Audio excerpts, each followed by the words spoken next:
नमस्कार, मैं डॉक्टर शीतल जिंदल आईवीएफ चंडीगढ़ से आज आप सबके सामने एक बहुत इम्पॉर्टेंट टॉपिक डिस्कस करने जा रही हूँ। यूट्रस की जो इनर लेयर होती है जिसको एंडोमेट्रियम कहा जाता है।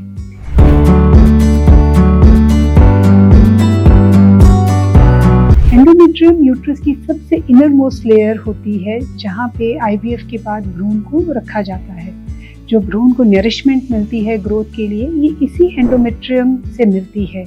अगर आप किसी इनफर्टिलिटी स्पेशलिस्ट के पास गए हैं, आपने उनको अक्सर एंडोमेट्रियल थिकनेस का शब्द यूज करते सुना होगा। ये एंडोमेट्रियल थिकनेस वही लेयर होती है जो एम्ब्रियो को पूरी तरह से नरिशमेंट देती है और एम्ब्रियो जिसकी वजह से ग्रो करता है। तो एंडोमेट्रियल थिकनेस को डॉक्टर अल्ट्रासाउंड ट्रांसवेजाइनल स्कैन, जो नीचे से स्कैन किया जाता है, उसके द्वारा चेक करता है।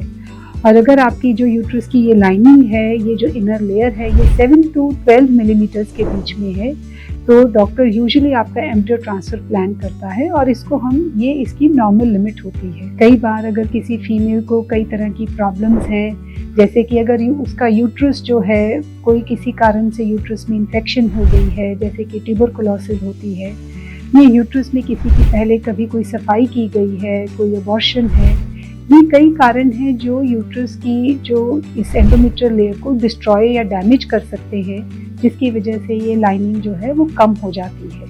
या कई फीमेल्स की पैदाइशी ही जो यूट्रस की शेप है वो टी शेप्ड होती है, उनमें भी कई बार जो ये लाइनिंग है ये थिन पाई जाती है। इस तरह के केसेस में भ्रूण रखने के बाद जो प्रेगनेंसी होने का चांस है, कम होने के चांसेस ज़्यादा होते हैं, वो कम हो भी जाता है।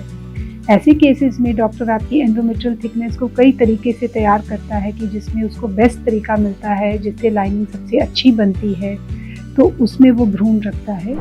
अदरवाइज कई बार हमें सर्जरी करनी पड़ती है, जिसको हम हिस्ट्रोस्कोपी बोलते हैं, जो एक दूरबीन होती है जो नीचे से डाली जाती है। अगर अंदर कोई फाइब्रॉइड है या अंदर कहीं पे बच्चेदानी में जो ये लाइनिंग है ये चिपकी हुई है, या अगर कोई और डॉक्टर को कारण मिलता है जिसकी वजह से ये लाइनिंग थिन है, कई बार उसको एडेजन्स हमारी भाषा में इनको बोलते हैं, इंट्रायूट्राइन एडेजन्स। इन सब को डॉक्टर हिस्ट्रोस्कोपी द्वारा ट्रीट करके आपकी एंडोमेट्रियल थिकनेस को इम्प्रूव करता है। कई बार अगर कोई कारण नहीं मिलता तो एक PRP नाम की एक प्रिपरेशन होती है जो प्लेटलेट से, जो आप ही के खून के द्वारा प्रिपेयर की जाती है। कई बार इसको भी इंजेक्ट करने से जो यूट्रस की लाइनिंग है वो इम्प्रूव करी जाती है। तो एंडोमेट्रियम अगर एक बहुत अच्छा भ्रूण, अगर अच्छी यूट्रस की तैयारी ना हो, एंडोमेट्रियल थिकनेस अच्छी ना हो, तो आईवीएफ में सक्सेस जो है वो कॉम्प्रोमाइज होती है। तो इसीलिए ये जो एंडोमेट्रियल थिकनेस है इसका प्रॉपर होना बहुत ज़्यादा ज़रूरी है। कई बार एंडोमेट्रियल थिकनेस बहुत ज़्यादा भी होती है, अगर ये ज़्यादा है वो भी कई बार एम्ब्रियो को पनपने नहीं देती। इस तरह के केसेस में डॉक्टर्स ये देखते हैं कि यूट्रस में कोई मौके बने हुए हैं या ग्रॉस हार्मोनल इम्बैलेंस है, जैसे कि PCOS फीमेल्स में होता है।